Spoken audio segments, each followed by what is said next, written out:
आज जो हमारे गेस्ट हैं यहाँ पर पीछे बैक स्टेज पर, उनको किसी भी तरह के कोई भी इंट्रोडक्शन की जरूरत नहीं है। आप सब लोग उनको बहुत अच्छे से जानते हैं और उनको बहुत प्यार करते हैं। Please give an energetic and warm welcome to the one and only doctor Vikas Divya Kirti sir.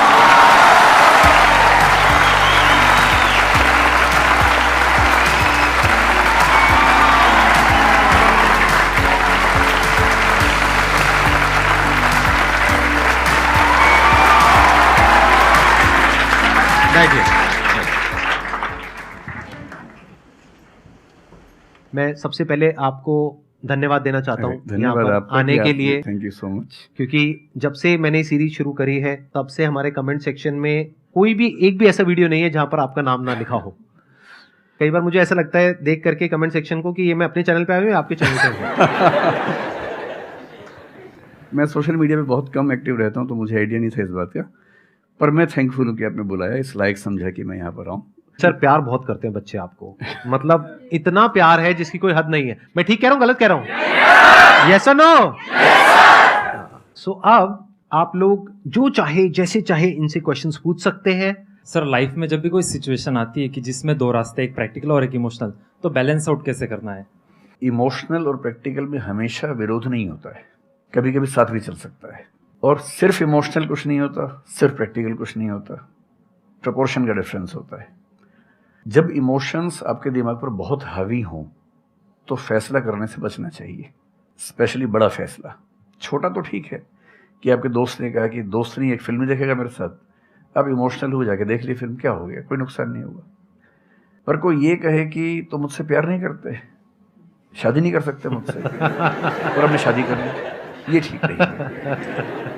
सिर्फ इमोशंस में आके बहुत बड़ा फैसला मत कीजिएगा, चाहे वो करियर का हो, चाहे पार्टनर का हो, चाहे कोई भी फैसला हो। प्रैक्टिकल इतना नहीं हो जाना है कि आप मशीन, रोबोट या पत्थर बन जाएं। क्योंकि आप कितने भी सक्सेसफुल हो, यदि आप इमोशनली सक्सेसफुल नहीं है, इमोशनली स्टेबल नहीं है, इमोशनली वेलबींग के स्टेट में नहीं है, तो आपकी सक्सेस किसी काम की नहीं है, एकदम मीनिंगलेस है। So the success in totality needs emotional happiness, emotional stability as well. इसलिए इमोशंस को खारिज करके जिएंगे तो शायद कुछ अचीवमेंट्स बड़ी हो जाएं, पर वो किसी काम के नहीं है। केवल इमोशंस पे चलेंगे तो हो सकता है कि अचीवमेंट जिंदगी में ज़्यादा हो ना पाए। तो बैलेंस की बात है। और सबसे अच्छा तरीका है, जब बहुत इमोशंस हो, इंटेंसिटी बहुत ज़्यादा हो, सिर्फ एक तरीका मैं जो अपनाता हूँ, उस क्षण में फैसला नहीं करना है। कुछ भी हो, कोई कितना भी प्रेशराइज करे, सिर्फ इतना बोलिए कि मैं 24 घंटे बाद बताऊंगा आपको, थोड़ा सोचूंगा इस बारे में। और यदि आपने उस मोमेंट से खुद को बाहर निकाल लिया तो फिर आप डिटैच होकर देख पाएंगे और थोड़ा सा प्रैक्टिकल एलिमेंट भी रहे, इमोशनल एलिमेंट भी रहे, वो फैसले सबसे अच्छे रहेंगे लाइफ के लिए। मैं आपको एग्जांपल से बात समझाता हूँ। ऐसे लोग जो तैयारी कर रहे थे, अफेयर में थे, एक का सिलेक्शन हो गया, अब उसके सामने क्राइसिस ये है, स्पेशली किसी लड़की का हो गया, लड़के का नहीं हुआ। अब हमारी सोसाइटी में ना, लड़की ऊंचे पद पे हो, लड़का ना सफल हुआ हो तो बड़ा मुश्किल है सोसाइटी में, उनको शायद दिक्कत नहीं है।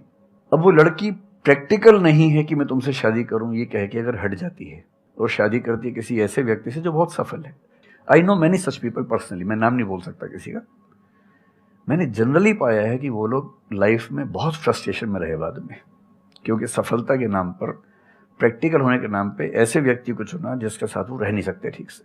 और मैं ऐसे कई लोगों को जानता हूँ जो IAS बने, IPS बने, जिनको करोड़ों रुपए के दहेज के ऑफर्स आए, साफ ठुकरा के कहा कि मैं जिंदगी एक ही व्यक्ति के साथ गुजार सकता हूं जो मेरे साथ है, और हैं, बहुत खुश हैं।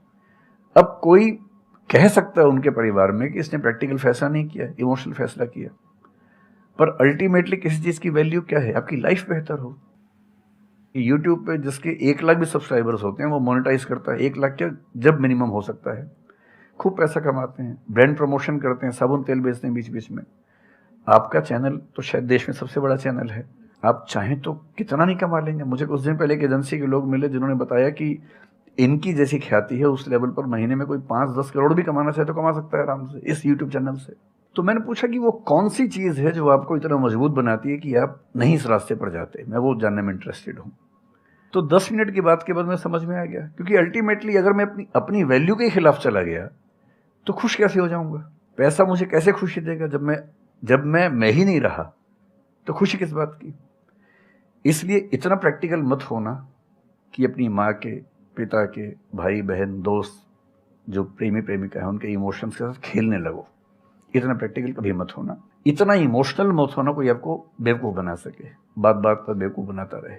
और बैलेंस जिंदगी जो है ना, वो मध्य मार्ग में है, जिंदगी एक्सट्रीम पे नहीं है, मध्य में है। तो प्रैक्टिकल और इमोशन का बैलेंस रखिए, लाइफ बढ़िया होगी।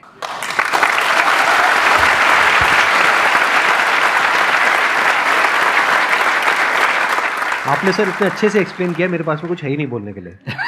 यूजुअली मेरे पास में कुछ होता है ऐड करने के लिए, लेकिन आपने पूरा ही उसका ऐसा निचोड़ निकाल दिया। आपने YouTube पे इतना बोला कि सच में नहीं बचा होगा आपके पास। 6-7 साल पहले की बात है, मेरी एक स्टूडेंट थी जो सुसाइडल टेंडेंसी की शिकार थी उस समय। उसके घर में कुछ ऐसी ट्रेजेडी, उसकी मदर की डेथ हुई थी, और एक ऐसी ट्रेजेडी जो बहुत ही रेयर किस्म की ट्रेजेडी है, जो शेयर करना ठीक नहीं है यहाँ। तो वो मेरे पास आई और मुझे लगा कि आज मैं पहली बार किसी ऐसे व्यक्ति से बात करूं जो डिप्रेशन में है और सुसाइड कर सकता है अगले 1-2 दिन के अंदर अंदर। अब मैं परेशान था कि मैं कैसे मैनेज करूं, और मुझे मोटिवेशन की ऐसी जानकारी उस समय तो बिल्कुल नहीं थी, बाद में थोड़ा बहुत पढ़ा। तो मैंने उससे कहा कि अच्छा तुम घर जाओ, मैं कुछ देखता हूँ। फिर मैं घर गया, नेट पे सर्च करना शुरू किया। करते करते मुझे आपका एक वीडियो मिल गया, अनस्टॉपेबल, शायद कुछ आपने एक वो बनाया था उस समय। तो मैंने वो थोड़ा सा देखा, 10 मिनट का। मुझे लगा कि ये जो है ना, ये इंजेक्शन है किसी मतलब डिप्रेस्ड व्यक्ति को तुरंत मोटिवेट करने के लिए। तो मुझे ध्यान है कि मैंने उसको वीडियो का लिंक भेजा। मैंने कहा देखो, जिंदगी अपने रास्ते पर चलेगी, ठीक हो जाएगी। जब जब मूड ऐसा हो, बहुत डिप्रेसिंग हो, सुसाइडल मन करे, उस समय वीडियो देखना ध्यान से, और कम से कम उस बुरे फेज से बाहर निकल जाओगी। और फिर मैंने वो वीडियो अपने फैमिली में भी 2-3 बच्चों को भेजा, जो बच्चे उस क्राइसिस में होते थे।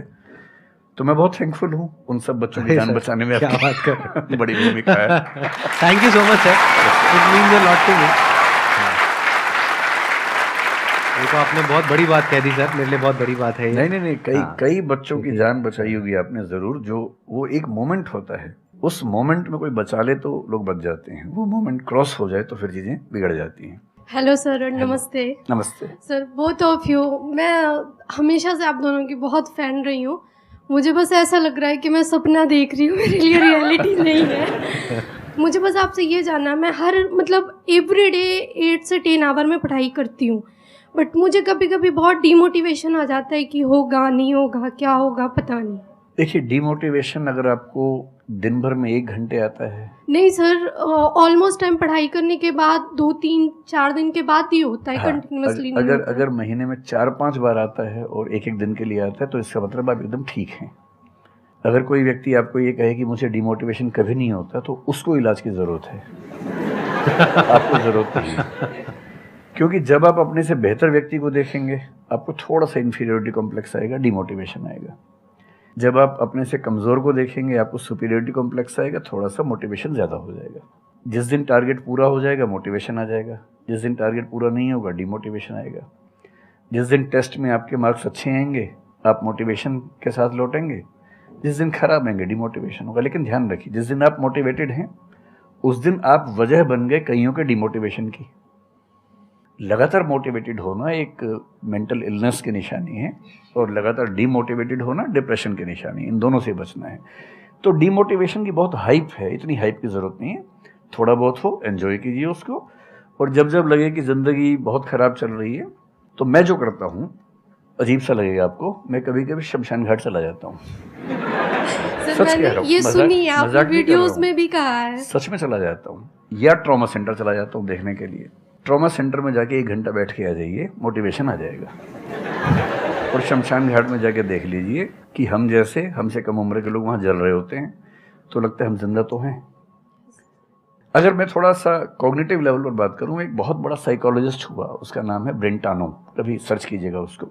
ब्रेंटानो ने ह्यूमन कॉन्शियसनेस को स्टडी किया, और उसने ये बताया कि ह्यूमन कॉन्शियसनेस की बेसिक नेचर है कि जो हमारे पास है वो हमें नज़र नहीं आता, जो नहीं है वो नज़र आता है। तो the consciousness of lacking something is the nature of human consciousness. इसलिए इसी बात को एक शेर में, बहुत प्रसिद्ध शेर में कहा गया है, दुनिया जिसे कहते हैं जादू का खिलौना है, मिल गया सो मिट्टी है, नहीं मिला वो सोना है।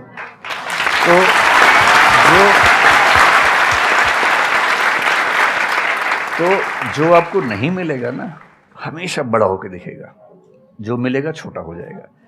तो ईमानदारी इसमें है कि जब जब डिमोटिवेशन और डिप्रेशन हो, एक कागज़ लेके बैठ जाइए और एक तरफ लिखिए मेरी ज़िंदगी में ऐसा क्या क्या है जो दूसरों के पास नहीं है। पेज भर जाएगा पूरा। तो जो है उस पर ध्यान दीजिए और एंजॉय कीजिए।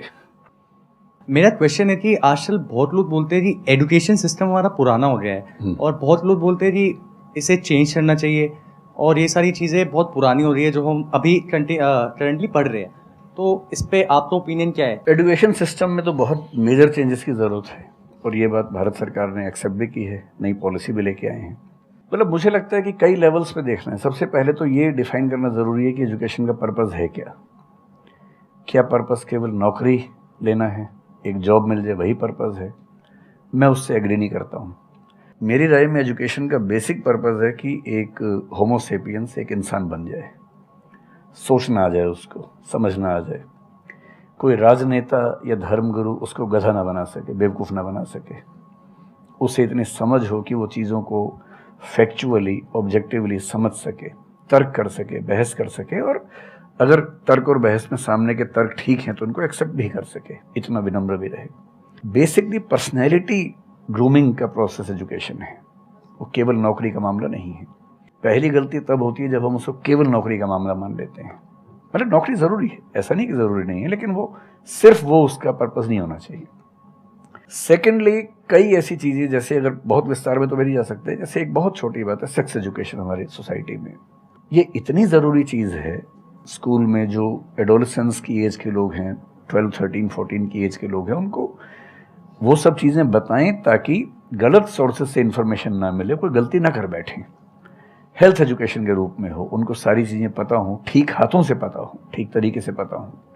फिर मेरा ख्याल है कि जैसे IITs में अब तो होने लगा है, पहले क्या था कि हम टेक्नोलॉजी सेंट्रिक एजुकेशन पर ज़्यादा फोकस करते थे कि आपने मशीन को समझ लिया, तकनीक को समझ लिया, हो गया, इंसान को नहीं समझा। टेक्नोलॉजी पढ़ने वाले लोग समाज और इंसान से एकदम कटे हुए थे। अब तो ह्यूमैनिटीज़ के कुछ सब्जेक्ट्स पढ़ाने की परंपरा शुरू हो गई है। एक होलिस्टिक एजुकेशन हो। ह्यूमैनिटीज़ वाला बच्चा केवल हिस्ट्री, पॉलिटिकल साइंस, सोशियोलॉजी पढ़ता है, उसको कोडिंग का सी भी नहीं आता, टेक्नोलॉजी बिल्कुल नहीं आती उसको MS एक्सेल भी नहीं पता क्या होता है। टेक्नोलॉजी वाला सिर्फ टेक्नोलॉजी पढ़ता है, वो ह्यूमन ब्रेन को नहीं पढ़ना चाह रहा, सोसाइटी को नहीं पढ़ना चाह रहा। क्यों नहीं एक ऐसी शिक्षा हो जिसमें एक इंटीग्रेटेड अप्रोच हो, होलिस्टिक अप्रोच हो कि हम खुद तय कर सके कि किस किस एरिया में हमें ज़्यादा जाना है और एक बेसिक अंडरस्टैंडिंग हर चीज़ की हो। तो बेसिक 3 फार्मूले माने जाते हैं। एक यूनिवर्सलाइजेशन ऑफ प्राइमरी एजुकेशन है कि 10वीं क्लास तक की शिक्षा हर बच्चे को मिले, ठीक से मिले। वोकेशनलाइजेशन ऑफ सेकेंडरी एजुकेशन यानी 11वीं 12वीं की पढ़ाई का पर्पज़ है कि बच्चा ये समझ पाए कि उसको ज़िंदगी में आगे कहाँ जाना है। और फिर जो हायर एजुकेशन है वो सबको करने की ज़रूरत नहीं होनी चाहिए, वो शौक पूरा करने के लिए नहीं है, वो शादी का वेटिंग रूम नहीं है, वो उसके लिए है जिसको सच में आगे पढ़ना है।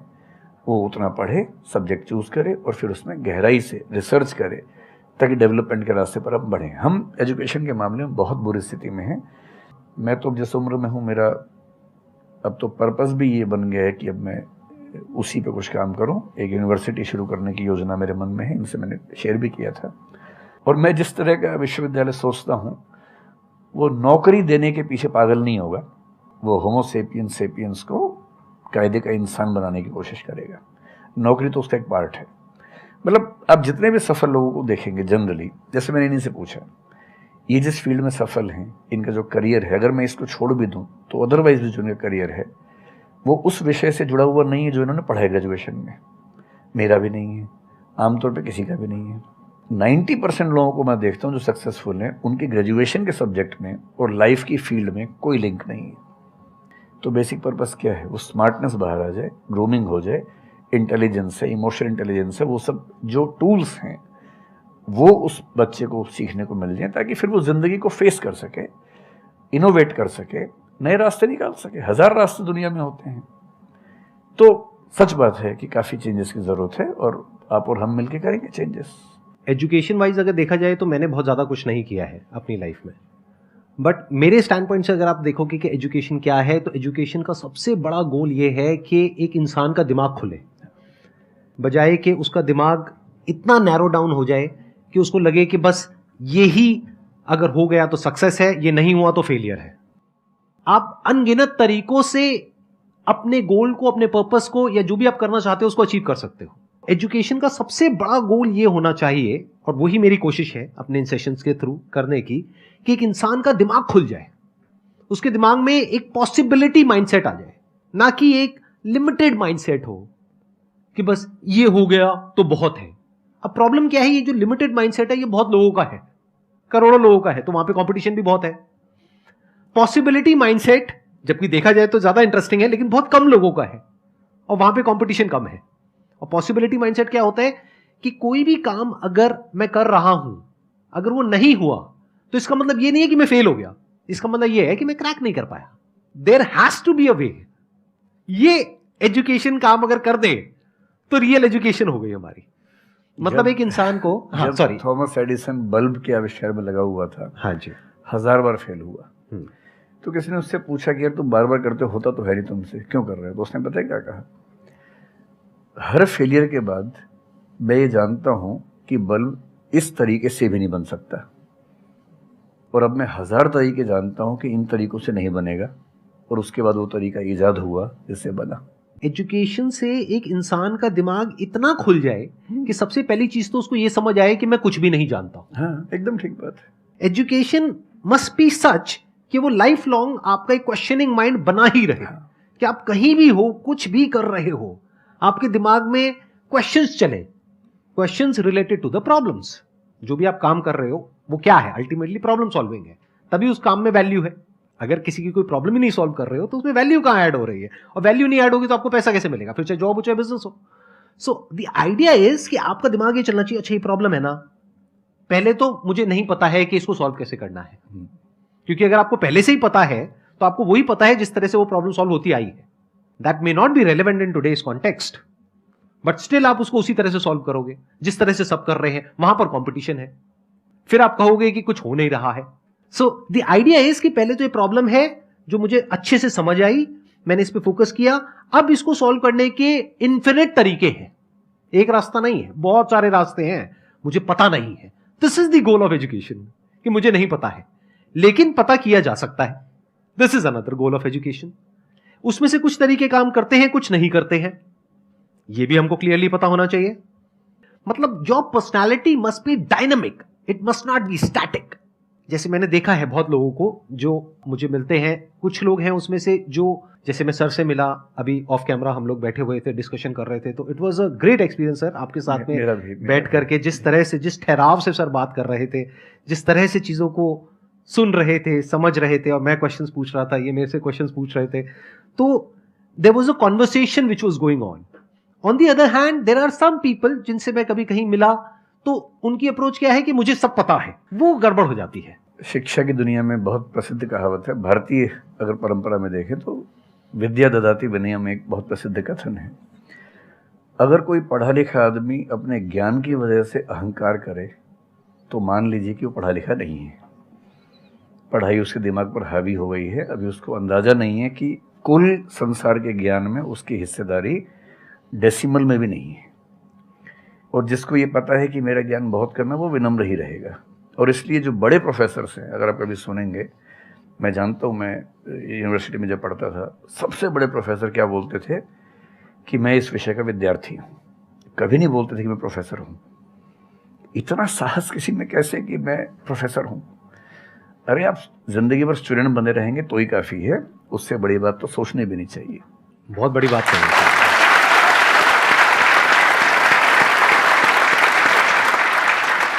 मतलब कि एजुकेशन का गोल आपको प्रोफेसर बनाना नहीं है, आपको स्टूडेंट बनाना है। हाँ। अगर सर की बात को आगे एक्सटेंड किया जाए, एकदम सही बात। एक लाइफ लॉन्ग स्टूडेंट, कि आप सीखते चले जा रहे हो, सबसे, जिससे मिल रहे हो, लोगों से सीख रहे हो, सिचुएशन से सीख रहे हो, अपनी लाइफ के अच्छे एक्सपीरियंसेस से सीख रहे हो, बुरे से सीख रहे हो। जैसे मैंने देखा है जब भी यहाँ पे कोई क्वेश्चंस पूछते हैं ना, सबके क्वेश्चंस एक ही होते हैं, सर सक्सेसफुल कैसे हो। कभी मैंने आज तक ये क्वेश्चन नहीं सुना किसी का भी जो इससे बड़ा क्वेश्चन है, जो आप रिलेट कर जाएंगे कि सर सक्सेस हमारा दिमाग खराब किस तरीके से करती है, या सक्सेस का क्या माइनस पॉइंट है। सही बात। सक्सेसफुल होने से बड़ा है मीनिंगफुल होना, सार्थक होना। सफल होना छोटी बात है, सार्थक होना ज्यादा बड़ी बात है। सर मेरा क्वेश्चन ये है कि लाइफ में बहुत सारे सर्कमस्टांसेस आते हैं जहाँ पे मतलब हमें ये लगता है, बहुत सारे निगेटिव थॉट्स आते हैं कि मतलब आगे कैसे बढ़े, how to get rid of fear of failure. Sir कैसे हम इसको हैंडल करें, अगर हम कोई किसी चीज़ को शुरू करना चाहते हैं सर, तो हमारे दिमाग में बहुत सारे निगेटिव थॉट्स चलते रहते हैं, हो पाएगा नहीं हो पाएगा, बहुत तरह के नेगेटिव क्वेश्चंस आते रहते हैं सर, तो इसको कैसे हैंडल करना है सर इस सिचुएशन को? फियर ऑफ फेलियर थोड़ा सा ठीक भी है जी। ये हमें रोकता है उन दिशाओं में जाने से जहाँ हमें जाना भी नहीं चाहिए। जैसे मान लीजिए मैं सोचूं कि मैं फुटबॉल प्लेयर बन जाऊं, मुझे पता है कि नहीं बन पाऊंगा, मेरी फिटनेस वैसी नहीं है, तो मुझे ये फियर रोक लेगा, ठीक बात है ना। ये ज़रूरी नहीं है कि आप दुनिया में हर चीज़ के लिए ठीक हो। हर किसी का एक पैकेज है, हर किसी का जो एट्रीब्यूट्स हैं या वर्च्यूज़ हैं उन सब का एक पैकेज है। We can be good at few things, we can be best at maybe one thing, we can not be best at everything. तो ये बहुत ज़रूरी है कि अपने एप्टीट्यूड को देख के हम सिलेक्शन करें कि हमें कहाँ जाना चाहिए। ठीक है, अगर सिलेक्शन कर लिया है तो फिर फियर ऑफ फेलियर होने की वजह ये है कि या तो आप जो कंपटीशन है उस पर ज़्यादा फोकस कर रहे हैं, अपनी स्ट्रेंथ पे कम फोकस कर रहे हैं।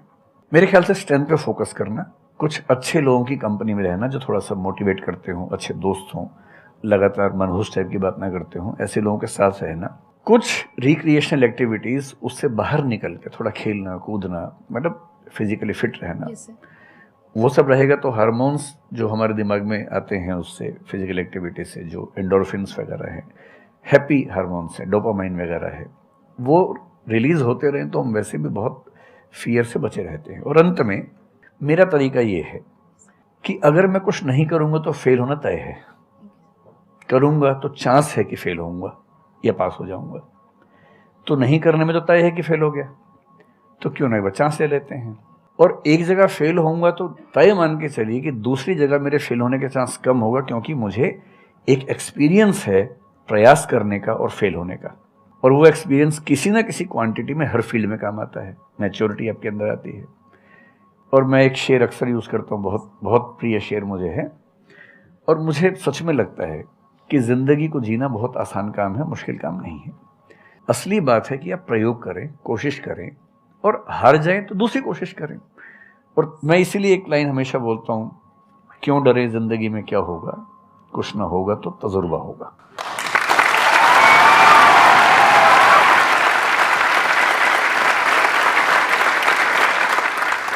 मुझे भी सर के जैसे मोटिवेशनल स्पीकर बनना है सर, पर मैं ये सोचती हूँ कि अगर मैं वीडियो बनाऊँगी, कंटेंट बनाऊँगी, तो संदीप सर को छोड़ के या फिर बहुत बड़े बड़े मोटिवेशनल स्पीकर्स हैं उनको छोड़ के मुझे देखेगा कौन। मतलब ये मेरे अंदर थॉट्स आते हैं कि अभी मेरा मतलब मैं 19 ईयर की हूँ, तो मैं जब वीडियो कंटेंट बनाऊँगी तो मैं कुछ, मुझे ऐसा मतलब मेरे अंदर ये थॉट है कि मैं कोई बड़ा आदमी नहीं हूँ या फिर कुछ बड़ा नहीं हूँ, तो मैं ये वीडियो कैसे डाल सकती हूँ, लोग क्या सोचेंगे कि मतलब तू ये तो खुद कुछ नहीं है और लोगों को मोटिवेट कर रहा है, ऐसा मेरे अंदर थॉट आता है। पहले या तो कुछ कर लीजिए ज़िंदगी में, उसके बाद मोटिवेट कर लीजिए, और नहीं तो मोटिवेशन एक पूरी साइंस है, साइकोलॉजी से जुड़ी साइंस है, उसको ठीक से पढ़ के रिसर्च करके उससे बात कीजिए। शुरू में तो जब इन्होंने भी शुरू किया होगा, कहाँ शुरू में लोग जानते होंगे, बड़ी लंबी स्ट्रगल होती है, किसी भी फील्ड में इतनी लंबी स्ट्रगल है। देखिए जो आदमी सफल है ना, आप ये जो हमारा वर्तमान है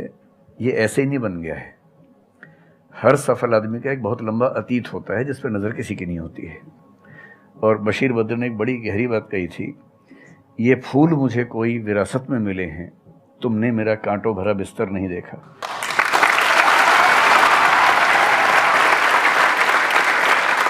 कितने साल तक ये लहूलुहान हुए होंगे, रोज़ छिला होगा शरीर, तब जाके लोगों ने पहचानना शुरू किया होगा। लगातार काम करने से, जिसको कंसिस्टेंसी कहते हैं, परसिवरेंस कहते हैं, बात बनती है, आपकी भी बनेगी। मैं तो कई ऐसे लोगों को जानता हूँ जिन्होंने एकदम स्क्रैच से शुरू किया और उसके बाद वो टॉप पे पहुँचे। आपने अपने क्वेश्चन में दो बातें टच करी, एक कि आपको मोटिवेशनल स्पीकर बनना है, एक है कि फियर ऑफ फेलियर है।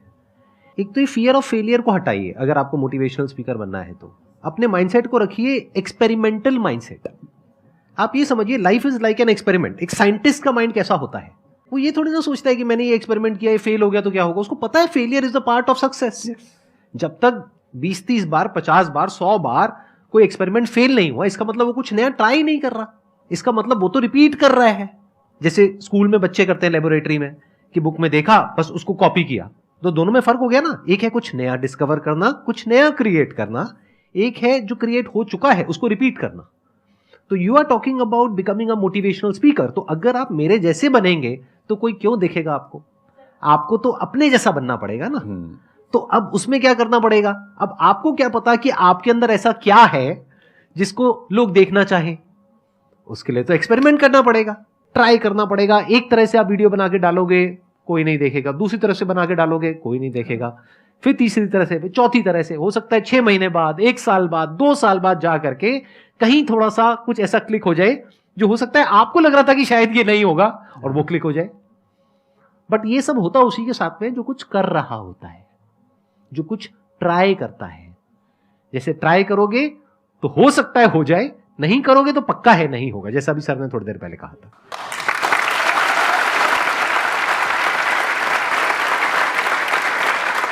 Thank you so much sir यहाँ पर आने के लिए।